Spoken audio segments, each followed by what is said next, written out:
Erev Tov, as we start Parashat Vayechi. Sorry, we did not get to learn together last week. Hope those who were able to got a glimpse of the Rav Bazak comments on the Parsha. There were some good ones in there, and there's some good ones here. So let's start with the first of his comments on the Parsha. This is, of course, our last week with Rav Bazak, although his 2 volumes of starting points cover all 5 books of the Torah. We'll follow our usual custom to explore new and different voices week by Chumash by Chumash. We're going to be looking at Rabbi Avital Hachstein's essays on the Parsha through which were released a few years ago through Hadar for the Book of Shemot, which should be great. So let me share my screen and we can start off with Vayechi.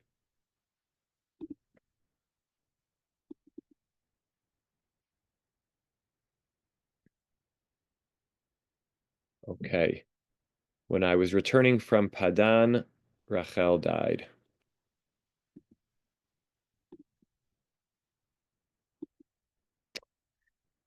Yosef goes to his father's deathbed, and there Yaakov tells him of the blessing he received in Luz in Canaan. I will make you fertile and numerous, making you a community of peoples, and I will assign this land to your offspring to come for an everlasting possession. Yaakov promises Yosef that Yosef's 2 Egyptian-born sons, Ephraim and Manasseh, will be counted among the sons of Yaakov when it comes time to apportion the land of Israel. And then Yaakov adds a seeming non sequitur.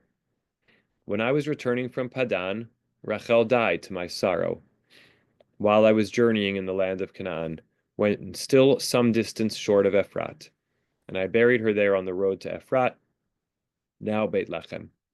Why did Yaakov add this bit of information? Let's just take a moment to, if we can, get to there in the beginning of the Parsha.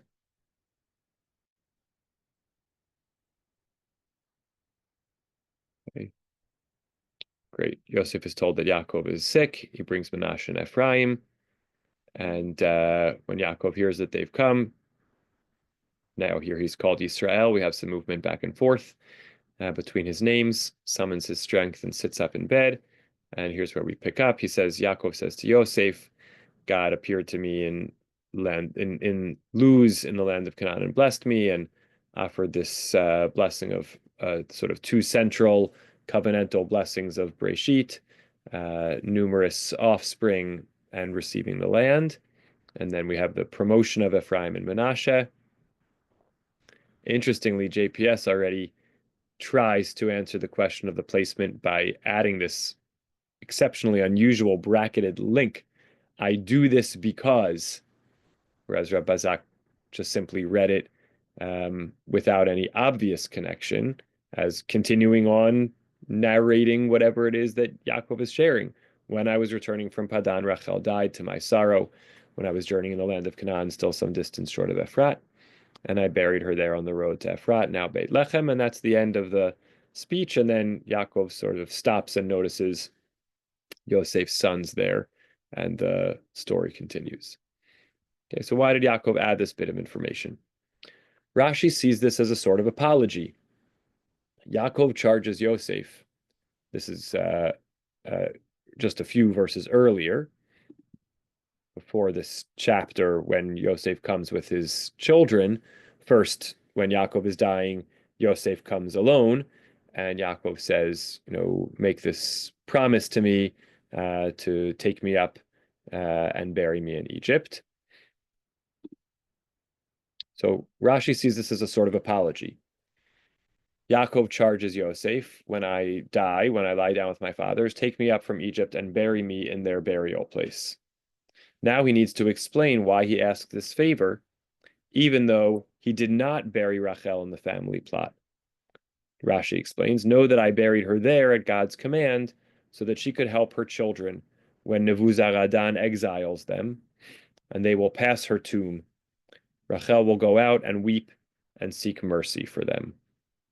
Okay, so Rashi's comment seems to be that given that a short time before Yaakov made the request to Yosef not to bury him in Egypt, but to bury him in the burial place of his family in Marat HaMachpelah.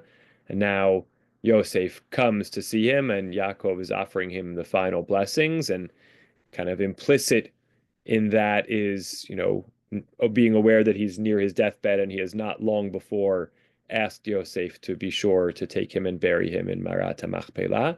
So he needs to explain why could he ask that of Yosef when he didn't do that for Rachel? And so this is like a add-on explanation to that request. And of course, uh, Rav Bazak says many, including Or HaChaim, have pointed out that Yaakov should tell the story of Rachel's death when he asks to be buried in Hebron. It's out of place here, right? If Rav Bazak had to take us back to the previous conversation between Yaakov and Yosef to make this link that Rashi's making, so it should have just been recorded there. So Rav Bazak introduces a first explanation for the mention of Rachel's death, which is it's an acknowledgement that Yaakov needs to make, aware that he's asking Yosef to bury him in a place that Yaakov, didn't bury Rachel. And Rav Bazak rejects that because if that was the reason, it should have been placed earlier. Other commentators, including Sforno and Malbim, saw this pasuk as explaining why Yosef's children are to be granted full shares in the land of Israel. Okay, the blessing that God gave to Yaakov in Luz or Beit El, that he would be fruitful and have an inheritance in the land, was only fulfilled through his grandchildren. Because right after Yaakov got the blessing, Rachel died, and he did not have any more children. This explanation, we'll circle back in a moment. This explanation does not sit well with the text, because the story of Rachel's death and burial is not explicitly tied to the previous section. Okay, so this is Rav Bazak's next suggestion, citing other Mefarshim, and I'll take one step back here just to notice that maybe very, very broadly, I think we've sort of seen two main types of textual analysis from Rav Bazak. One of them has to do with finding literary parallels between stories and attempting to notice the similarities, notice the distances, the differences, and derive lessons from them. And then the second, and there he minimally relies on commentaries because that, the medieval commentaries didn't do that in as systematic a way. So there's less to sort of point out Rashi makes this connection or the Ramban makes this connection. That's more of a contemporary approach, at least in its kind of broader application. And then on other occasions, we've seen Rabbi Zak kind of notice a textual peculiarity. And there we've more often seen him cite commentators because they are, these are things which were noticed before Rav Bazak came along, and he'll give us the other approaches, critique them, and then attempt to offer something sometimes more literarily or thematically grounded. So this is kind of genre number two, just to make notice of this as we're coming near the end of our time with Rav Bazak. So again, the second explanation is Yaakov is citing the blessing of being fruitful and getting an inheritance of the land. But the truth is, he doesn't have so much, progeny or fulfillment of that because Rachel dies and he doesn't have any more children after that. And so it's sort of being introduced here because it was only kind of after that, the next generation, that he really sees this promise coming fully to fruition.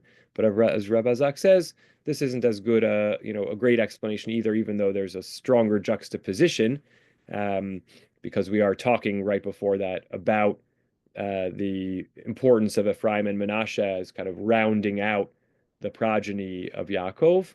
But again, Rabbi Zak points out there's not a causal link apparently that's made between those. Again, the JPS seems to fit that in. I do this because, but that's not explicit in the text. We may offer the explanation. So here comes number three, that the story of Rachel's death is indeed connected to the blessing at Beit El, but in a different way. Why did Yaakov choose to mention the promise God made to him when he was returning to Israel?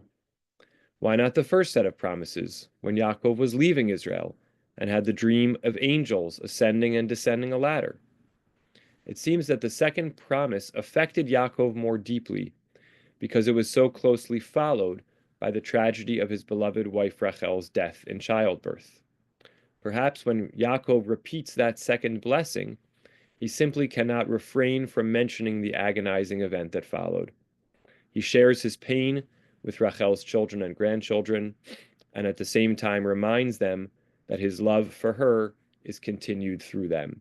So, in a sense, I think Rabbi Zak is kind of pointing out that the lack of obvious connection points to the fact that there's not anything so um, logical that links these two things, but it's emotional, psychological. When he talks about the blessing that he got from God and the kind of way that Ephraim and Manasseh are a fulfillment of that, it takes him back to the moment of that blessing, and he remembers that Rachel died right after that, and that's it's just inseparable from that promise and that blessing in his mind. So when he retells the story of that blessing, he then continues on to acknowledge what he experienced right after that, which was the death of Rachel. So it just sort of takes us kind of to appreciate sometimes when we narrate stories, we don't keep it exactly to the confines of the exact point that we need to make, but we carry on to the other attachments in our own minds or hearts to the things that we're narrating. Any thoughts or comments about this reading? I personally like it. It resonates for me um, as a kind of a compelling psychological reading of a character, and certainly with the image we have of Yaakov's special attachment to Rachel, the idea that he would kind of, what Rav Avi often quotes the teaching of the sages that ahava mekalkelet et hashura, that love kind of defies the rule or disrupts the normal order. So you tell a story, and the story reminds you of a powerful moment, the moment of loss of someone that you love. It's just you have to spill out over into that portion of the story. Any thoughts or reactions?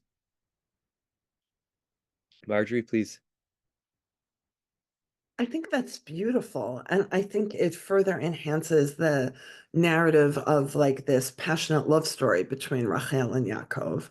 But the idea of like, we're supposed like if they put an extra like smidchik on top of one of the crowns of a letter in the Torah, you're supposed to like learn from that.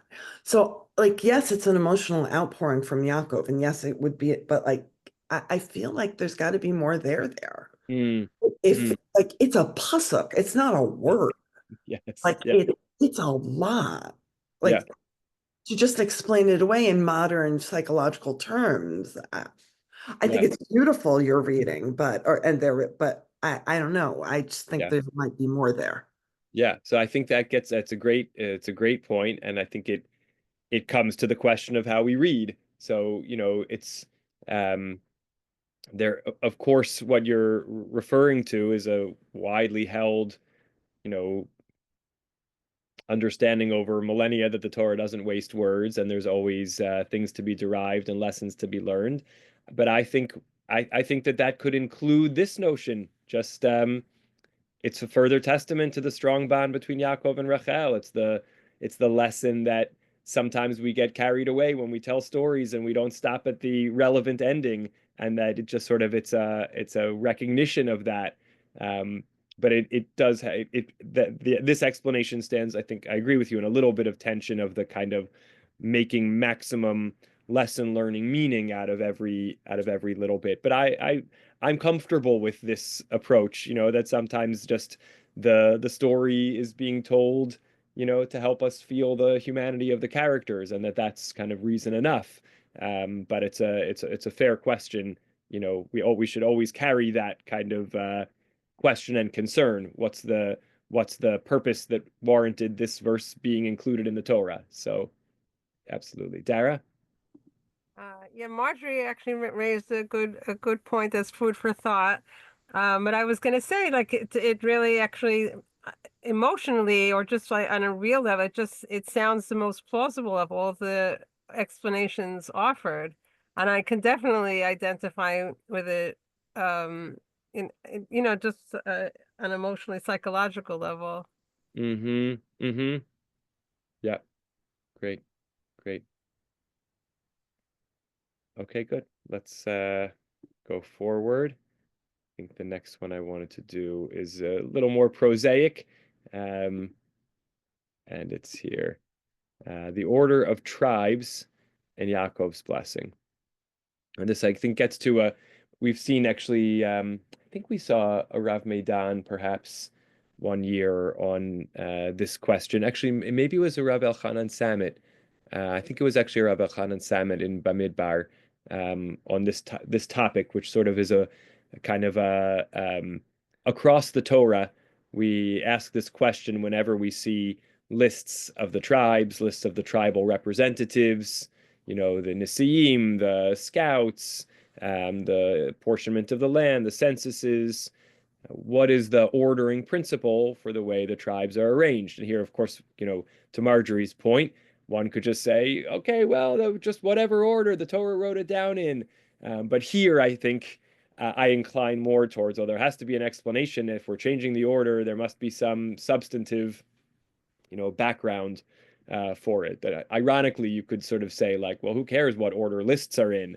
But I think I think the tradition kind of almost makes a bigger deal in a sense about the ordering principles of lists. So again, not that we have to read it that way.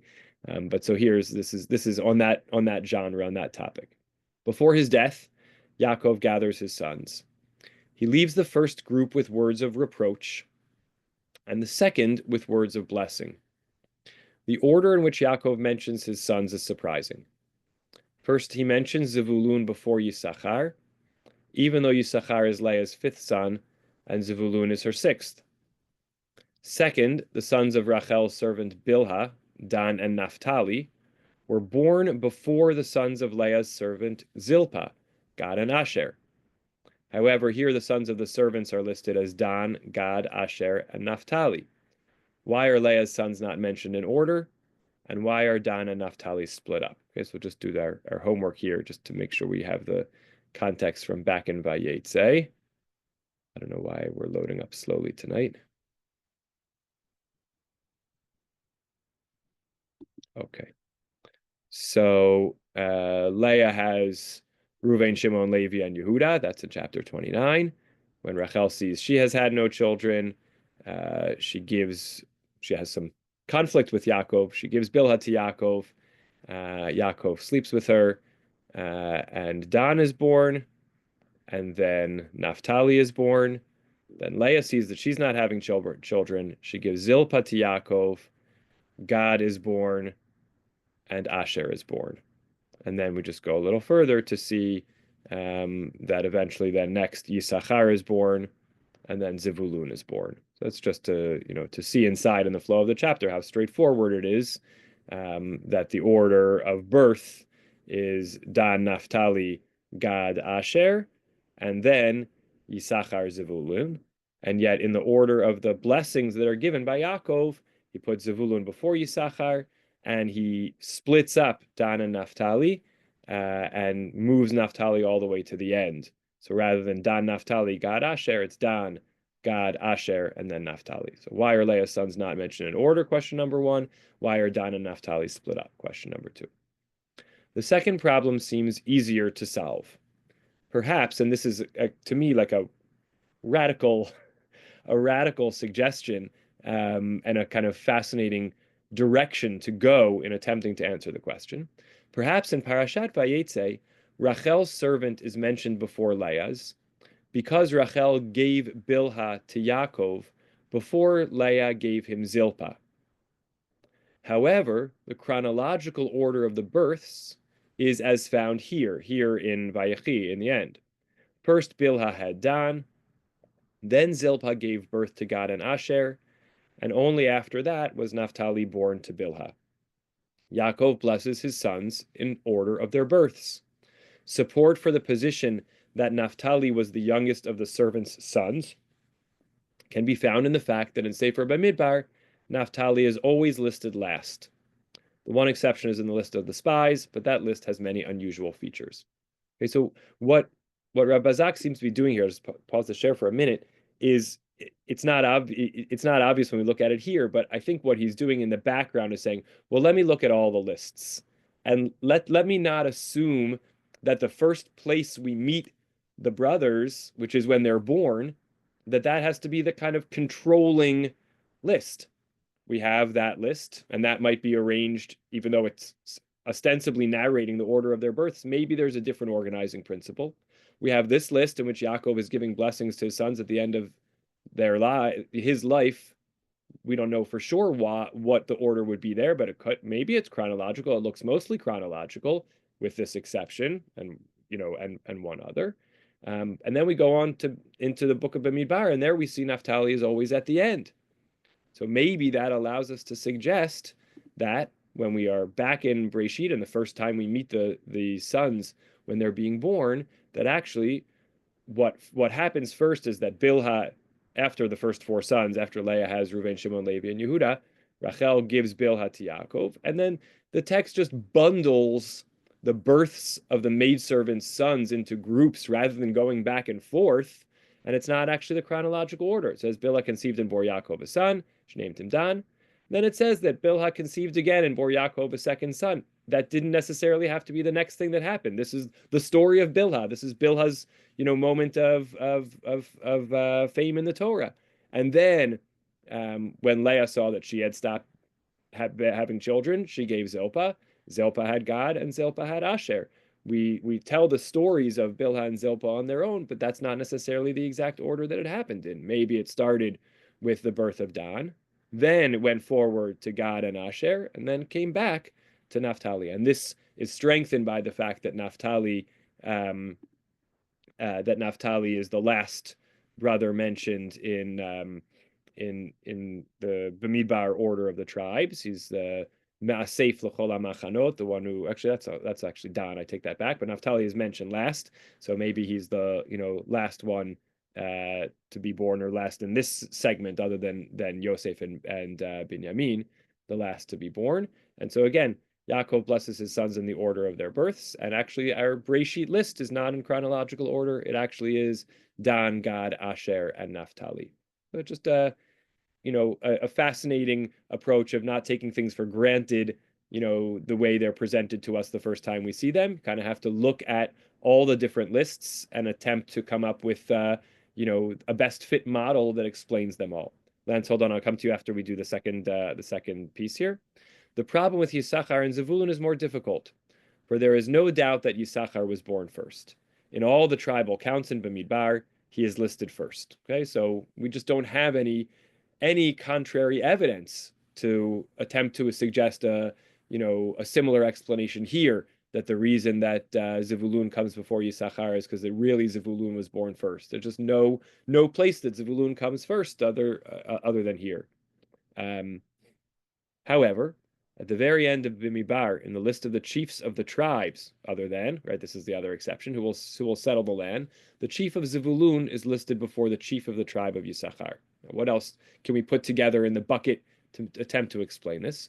When Moshe blesses the people, he says, Smach Zevulun b'tzeitecha v'Yisachar ba'ohalecha, rejoice, O Zevulun, on your journeys, and Yisachar in your tents. In Sefer Yehoshua, the inheritance of Zevulun precedes that of Yisachar. Why does this happen? Now, guess at this point, I think maybe you could say that Zevulun was born first, but I guess there's nothing compelling enough, given that it's all Leah's children, and they're mentioned one right next to the other with no other maidservant or anything in between. Note that all four cases in which Zevulun comes before Yisachar have to do with inheriting the land. Yaakov addresses the fundamental difference between these two of his sons. Zevulun shall dwell by the seashore. He shall be a haven for ships, and his flank shall rest on Sidon. Yisachar is a strong-boned donkey, crouching among the sheepfolds. When he saw how good was security and how pleasant was the country, he bent his shoulder to the burden, and became a toiling serf. Now, in a sentence from now, I'm going to need your help because it seems to me that at this crucial moment, the names actually get flipped. I don't think the Rebbe Zak means to say what he's about to say, but so first he says, Zevulun is involved in international relations at the boundaries of the land, right? Zevulun dwells by the seashore. He's outward facing. Yisachar settles his property. And now it seems to me that he gets them flipped, right? Because he writes, Yisachar, the outward-facing son, comes before the domesticated Zevulun, because it is Yisachar's labors that enable Zevulun to live peacefully in the land. But I think it's the opposite. I think what he's proven here is that Zevulun, the outward-facing son, comes before the domesticated Yisachar, because it is Zevulun's labors, the haven for ships, etc., that enable Yisachar to live peaceful in the land. Maybe I'm misunderstanding it, but I think that the point is he's trying to argue, why did Zevulun come before Yisachar, even though Yisachar was born first? Because Zevulun somehow kind of serves as this outward um, engaged person, and that enables Yisachar to live peacefully. Maybe I'm misunderstanding, but it seems to me like he flips it here from what he means to say, which is explaining why Zevulun comes before Yisachar, because Zevulun kind of sets up the security and enables Yisachar to settle. So Zevulun is kind of the one who paves the path and therefore comes to merit being mentioned first, and that's why the blessing for Zevulun comes before Yisachar, even though Yisachar is born before Zevulun. And he concludes, this text-based interpretation lies behind the well-known midrash that deals with our question, midrash and Breshit Rabbah. Zevulun came before Yisachar, as they are listed, Zevulun and Yisachar, meaning in the blessings, even though not in birth order. Why? Zevulun was involved in commerce, and Yisachar was involved in Torah. Zevulun supported him, so he was mentioned first. Yisachar would gather goods, and Zevulun would bring them in ships and sell them and bring all that he needed. Therefore Moshe said, rejoice, O Zevulun, on your journeys, and Yisachar in your tents. Why should Zevulun rejoice? Because Yisachar's tents belong to you, Zevulun, for you have enabled them to dwell therein. So again, tell me if you're reading it differently, but I think he got them flipped here. I'm sorry that I don't have the Hebrew, but I'll see if I can find maybe on the Gush website the Hebrew original for this and see if I'm misunderstanding or if indeed there's a flip here. But it seems like the second point he's making here is that Yisachar was definitely born before Zevulun. The places where Zevulun precedes Yisachar seem to have to do with their relationship to the geography and the land. And that relationship seems to be based around the idea that Zevulun is the one who kind of blocks for Yisachar and allows Yisachar to have security, and therefore Zevulun merits kind of the prior mention, and that already, of course, this is a question for biblical critics to wrestle with and us to wrestle with as well. You know, since we only know that when the land is settled, how do we understand Yaakov putting Zevulun before Yisachar here? So that's a question which relates to the you may either need to ascribe some type of prophetic intuition to Yaakov, or somehow understand some kind of later compilation of all of this, or maybe there's a third approach. But okay, so I'll pause here and take Lance's comment, please. My question is, you're pronouncing it Yisachar, but the Hebrew is Yisachar, isn't it? Yes, there is. I think a lot has been written about this, and I'm not well versed in it. But even though there's two sins there, Yud Sin Sin, Chaf Resh, the I don't know if I call it the Masoretic tradition, the tradition of pronunciation seems to be of biblical pronunciation of the name seems to be Yisachar instead of Yisaschar. Of course, we know that the Yisaschar comes into use at some point post-biblically, and we have our own Rav Yisaschar Katz and other great Yisaschars. And I know that a lot has been written about this, but I don't happen to know it. Do you have more thought or insight onto this question, Lance? Well, one thought is, let me see if I can get this straight. Shin Shin, the priestly blessing. Uh-huh. And I would ask you to go to Psalm 150 and tell me what the Hebrew word for symbol is. Let's see.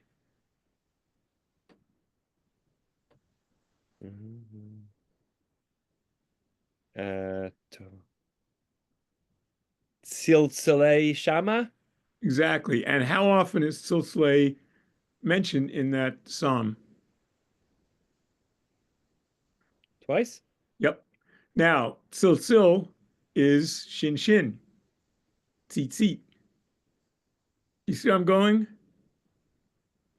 Not exactly. Take Well, it a little slower. Silsile, first of all, from an academic position, Silsile is onomatopoetic. Yes. Okay. Now, what does the Shin mean?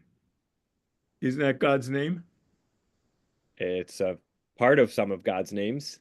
Yeah. Okay, so when you're talking about Issachar versus Issachar, you're really getting rid of God when you pronounce it Issachar. Wow. Okay. I follow you to here. Like I said, I'm not totally familiar with all the Well, literature. what I'm trying to suggest here is it's 3D in 2D. In other words, there's depth to these words. Mm-hmm. And the presence of God is built in or buried in Yisachar. Uh-huh. Uh-huh. I like that. I like that. Great. And Thank you you. can see it in many other places, but Silsile is just something that you have the two letters repeated twice, Mm-hmm. right? Mm-hmm. And Yes. to me, it's the same thing.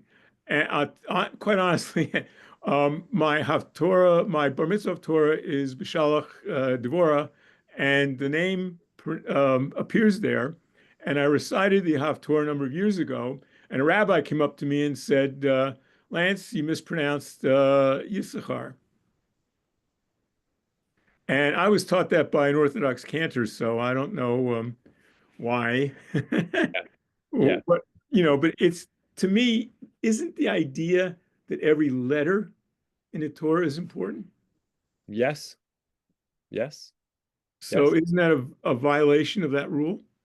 Well, I mean, I think it's possible to say that a letter could be important even if it's not pronounced, meaning it's preserved in the written tradition. We have a notion in rabbinic literature about kind of the centrality of both the written and spoken traditions. So even if it's not said, the fact that it's still written means we preserve it. So that doesn't bother me as much.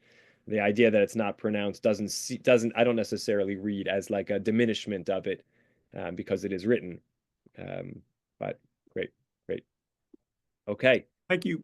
sure. Thank you. Any other comments on this one? It just reminds me of the ongoing debate between soldiers and Kollel students. Yes, yes. Which is more important? It seems like I don't know if Rav Yisachar, Rav Meidan is tipping his hand on which he thinks is more important. But Right, right, right. It's interesting. Yes, the Yisachar Zavulun relationship and how we understand it, and there it's sort of business um, versus Torah, but I think I agree with you that it can be applied also to kind of the well, outward. it's also the security of the Yeah, border. yes, versus the internal security, spiritual security. Yep, yep, yep. Good analogy. Okay, I think we'll have time for one more, which is this one. I'll just mention one that we're skipping.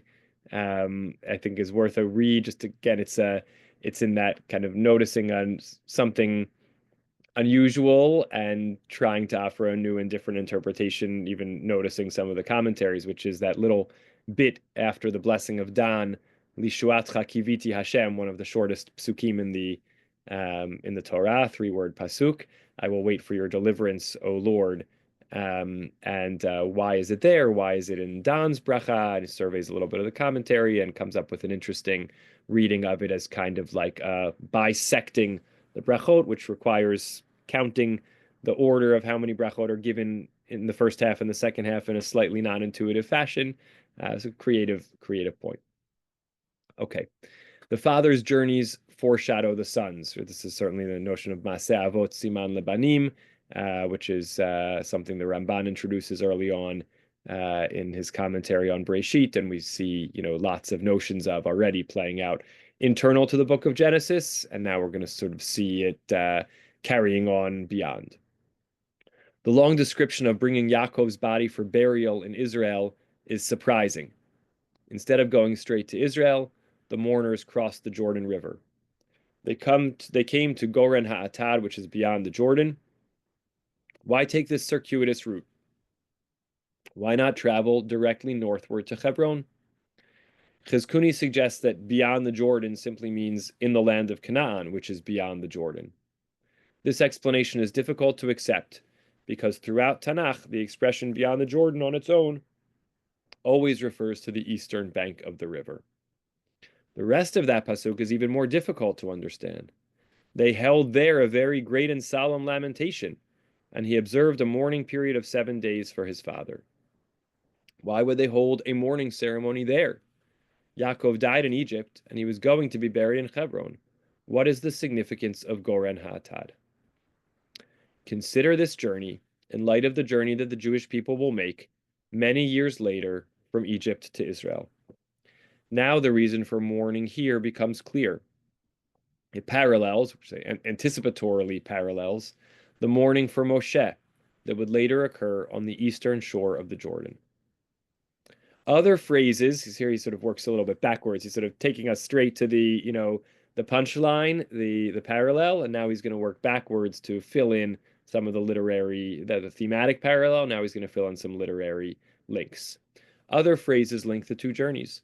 Right, thus far he's only sort of described the path of the journey as linking the two journeys and the unusual location of the mourning as linking the two journeys. Now he's going to make some literary links.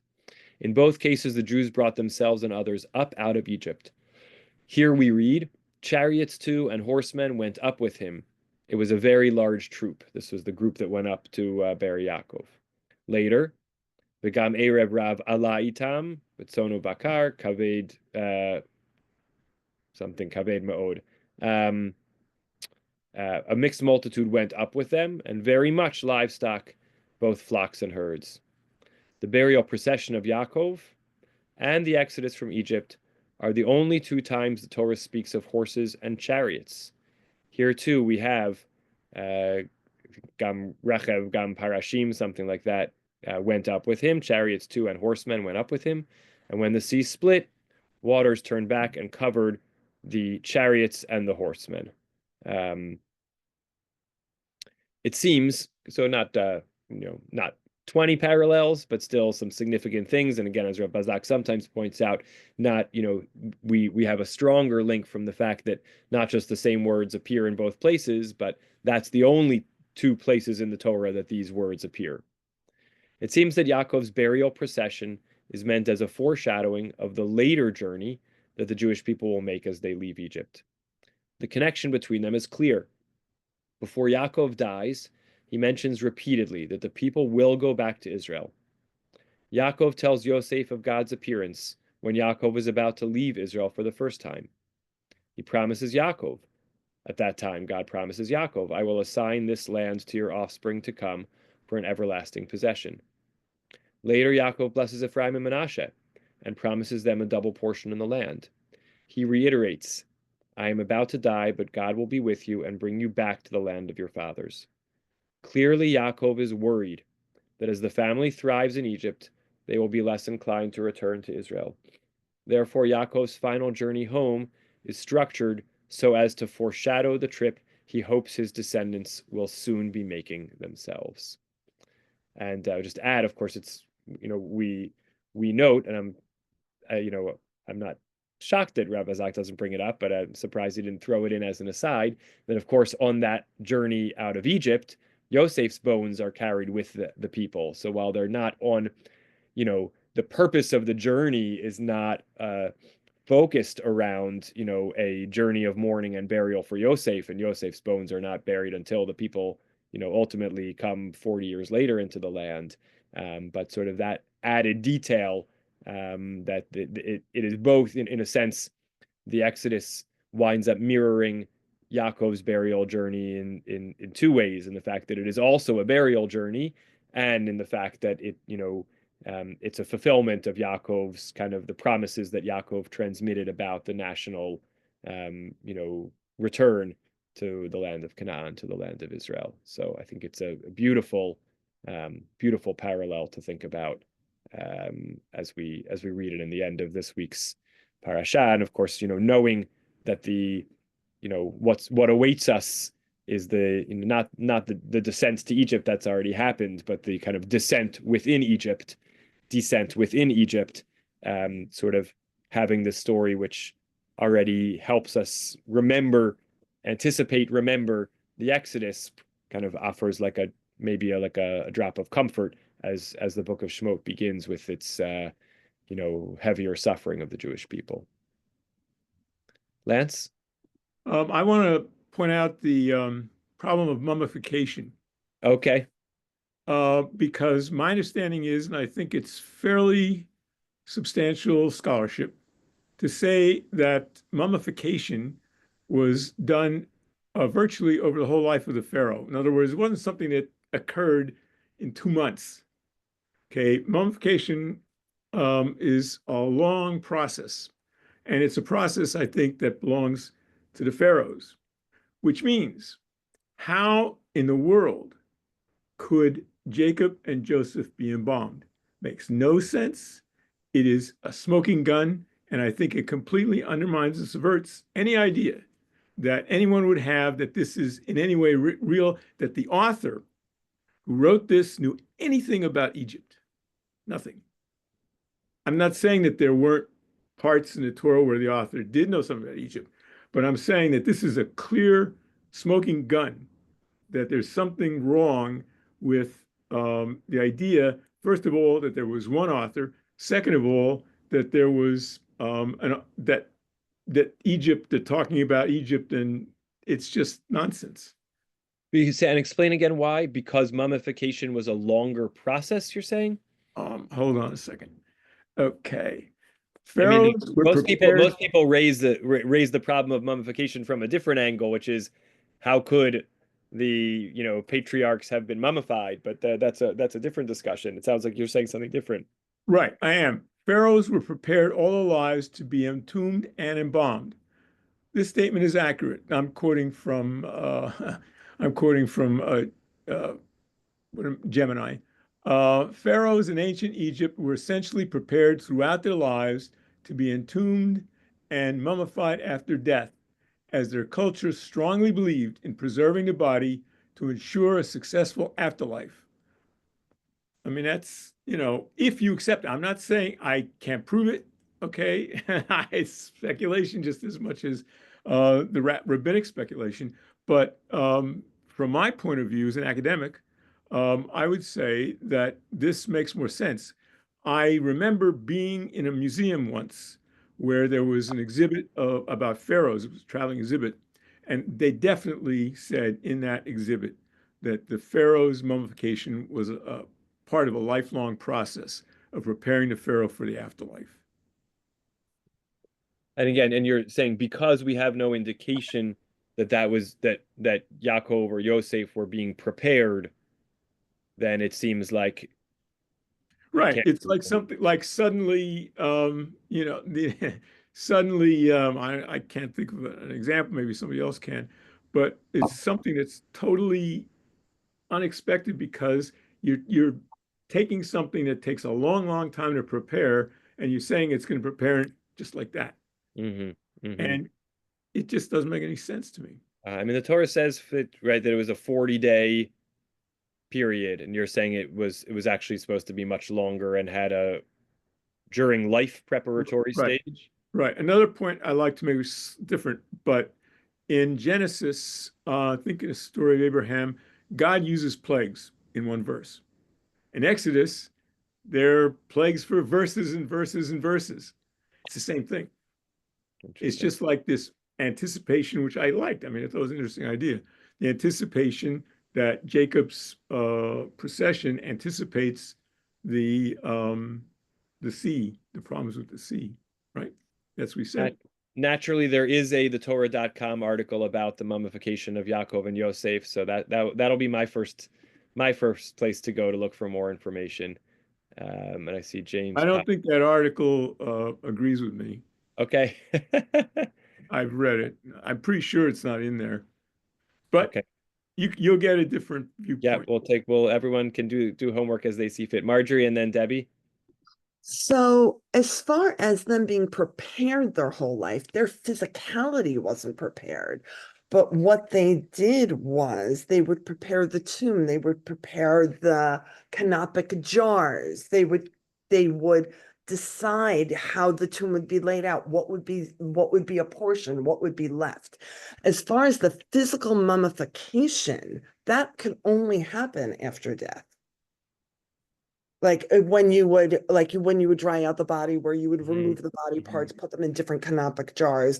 But like if you look, like the Met has this unbelievable piece. Boat.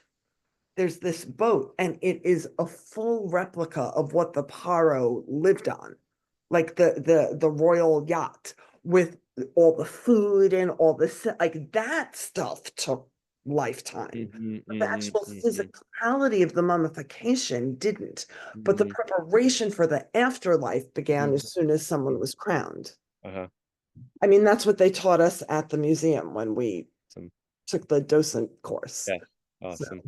All right, more to discover. Great. Thank you for sharing some of that knowledge with us. And Debbie? Yeah, that's what I was going to say. They would prepare all their life for, as soon as the pharaoh got the job of being a pharaoh, he would start building the pyramid. The bigger the pyramid, the longer he was, in power. But they mummified animals, they mummified cats, we found birds, they mummified thousands of things. But the process itself took, I would imagine, 40 days. They took the brain out through the nose, they took out all the internal organs. They were, for a very long time, science didn't even know how well they did it. They were so advanced in their chemical knowledge that they took out the blood and then they put in all sorts of stuff that really dried it up, so that when they found all the bodies of Tutankhamun and everything, that the skin had hardened, that they really looked still human. But obviously the Torah knew what was the lingua franca, whatever the phrase is, lingua franca of the day, and they wanted to give that honor to these people. It was an honor that was bestowed on them. Great. Yeah, thank you. And wonderful to see you and get to learn together. It says Jacob was mummified. Yes. Let's see. Where do we have it? Hold on.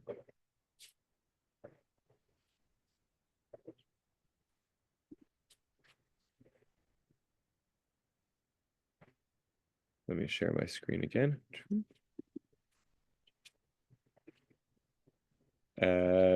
Yosef ordered the Rofim to embalm his father, Vayachantu HaRofim et Yisrael. And they did, and it took 40 days, and the mourning period was 70 days, and then they went up to do the burial process. And it's the same for when Joseph dies. Same, yep. And then right at the very end, there's no one instructs the doctors here, just says it straight out. Yosef died at 110. He was embalmed and placed in a coffin in Egypt. Yeah. All right, last thoughts before I circle back to Lance to wrap up. Bracha, please. Yeah, isn't 40 related to problems or punishment or stuff like that? 40? Yes. I mean, I don't have a specific kind of positive or negative association with it because there's so many 40s. I think it's just a significant unit of time. I mean, I'm thinking the flood. I'm thinking the 40 years in the desert. Right, but we also have Moshe up on Har Sinai for 40 days. I mean, some of those 40s, the first of those 40s ended badly in a sense, but he went up and prayed again for 40 days and achieved atonement for the people. So that's an interesting question if there's any negative association with 40, which then we could suggest applying to the 40-day embalming. Interesting. All right, please keep that thought in mind. Lance, back to you to wrap up. You're a quick point, and that is there's another problem here in that the idea that a stranger or a non-Egyptian or somebody, a rabbi seeing Vespasian, that kind of thing, is really questionable, because in order to get to see the high power people, you have to be in their class. I can't even imagine that. Now, you could argue that Moses was, part of the Pharaoh's household, but still, I think that these stories tend to give us a really a contemporary, modern take on what's going on. And historians, I'm pretty sure, would argue that things were very different in ancient times compared to how we interpret these things. Interesting. Thank you. All right, chazak v'nit chazek. Great, wonderful journey with Rav Bazak in Chumash Breshit, and little glimpse into his ways of reading. And again, as we said at the outset, these were really nikudot pticha, starting points that generated some good conversation and helped us make connections between different parts of the book and between Parshiot and other parts of the Torah. And looking forward to journeying forward to Rabbi Avital Hachstein on Shemot starting next week. Look for the first essay in your inbox, hopefully by Sunday. So be well, everybody, and great rest of the week. Take care. Thank you.